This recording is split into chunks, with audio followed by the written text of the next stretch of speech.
More breaking news tonight in the major case against the former president that's turning into a major mess. Late today in Atlanta, a Fulton County commissioner launched a probe into allegations that District Attorney Fani Willis misused county funds and, quote, accepted valuable gifts and personal benefits from the special prosecutor that she hired to prosecute the case. His name is Nathan Wade. He and DA Willis are already facing allegations of having an improper relationship, including from the former president.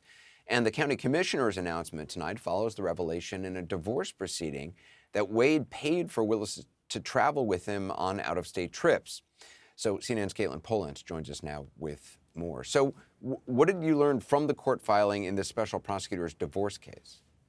Well, this divorce case is really becoming juicy because it's giving us insight into the district attorney, Fani Willis. That's why it's of interest. So Jocelyn Wade, the woman who 2 years ago said she was going to be divorcing Nathan Wade, the top prosecutor in Fulton County, Georgia. He also agreed to this divorce 2 years ago. Now Jocelyn Wade is openly accusing Nathan Wade of having essentially a relationship with Fani Willis, the DA, and she says that she wants to know more information from Fani Willis, such as this information about trips that they may have taken that Nathan Wade would have been paying for, what he is making from the district attorney's office, because that's all relevant to the divorce. Her argument is that they need to divide assets, and she doesn't know how much money he has that he's making, and so she wants information. She wants to even depose District Attorney Fani Willis as soon as next week.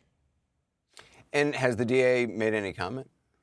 The DA has made a comment in this divorce proceeding. She stepped up in court and said, I want to not be deposed next week. There's nothing that I have here that is relevant to this divorce proceeding that's been going on for 2 years. So the district attorney, Fani Willis, says in a recent filing that Jocelyn Wade, soon-to-be ex-wife of Nathan Wade, the top prosecutor, is using the legal process to harass and embarrass DA Willis, and in doing so is obstructing and interfering with an ongoing criminal prosecution. Of course, Nathan Wade is the top prosecutor on the Trump case with all these other defendants. There's clearly a political problem that is bubbling up in that case that is drawing attention, and DA Willis also says in her filing that she is wondering if Jocelyn Wade might be working with some of these criminal defendants, or at least one of them, who's tried to drag this proceeding into the criminal case around election interference, and see if there's some sort of conspiracy there between them where they're trying to smear her.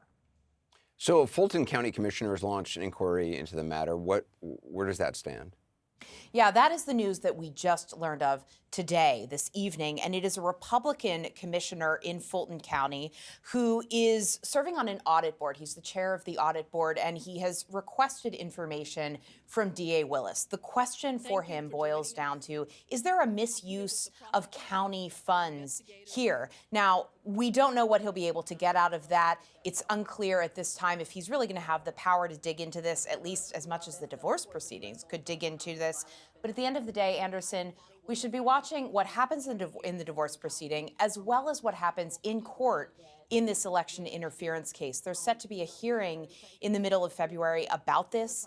If there are any specific ethical issues or any conflicts of interest that really should be weighing in on that. And we just don't know yet if there is something that could affect DA Willis's ability to continue prosecuting this case and having Nathan Wade work on it as well. Caitlin Polantz, thanks so much. Joining us now, CNN senior legal analyst and former federal prosecutor Elie Honig. So, what do you make of these allegations, Elie? Well, Anderson, there are some real problems here for the DA, but I think it's also really important to differentiate what matters legally from what does not matter. I'm not so concerned with the nature of the relationship between DA Willis and Mr. Wade. It doesn't really matter to me, looking at this legally, if they're having a romantic relationship or not. What does matter to me is the money and the conflicts of interest. There's no legal ramification if they were having a relationship. I mean, she hired him, is there some sort of employer problem?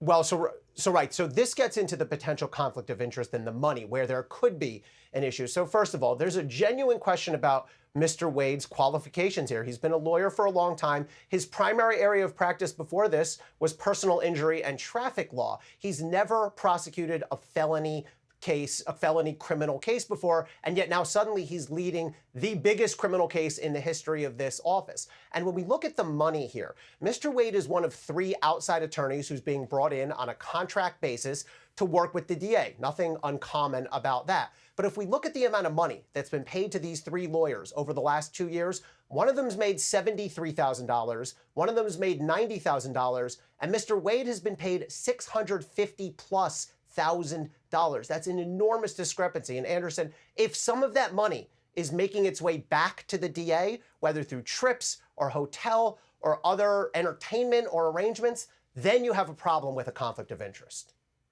Could any of this lead to legal sanctions against her or the lead prosecutor? And what would be the ramifications if she had to leave the case? Does that matter in terms of the case moving forward against the former president? Yeah, so I do not think this is going to be a basis to dismiss the charges against Donald Trump or any of the other defendants in this case. It does not have to do with the merits of the charges against Donald Trump. It does not have to do with any of the defendants' constitutional rights. However, I think we could see a couple of outcomes here.